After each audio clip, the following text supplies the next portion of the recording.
Үшінші сұрақ.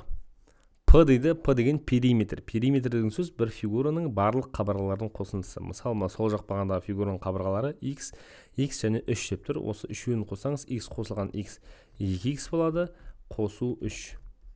Яғни мынаның фигурасы 2x қосу 3. Мынаның периметрі, мына фигураның периметрі 2x қосылған 3. Мына үшбұрыштың периметрі 3 қосу 3 6 қосу x 6 қосылған x немесе x қосылған 6 болады. Бұл екі өрнек, алгебралық өрнектер, яғни x деген айнымалының мәні белгісіз болғандықтан, біз бұлардың нақты салыстыра алмаймыз. Яғни бұл есеп шығару үшін жауап жеткіліксіз. А, Б, С, Д сыймай қалды, жауап Д болады. Егер есепті шығару үшін шарт жеткіліксіз болса, қандай да бір толық қанды жауап шығатындай белгісіз болып тұрса, онда біз шарт жеткіліксіз, яғни Д вариантын белгілейміз. Ақпарат жеткіліксіз деген сияқты. Қараңыздар.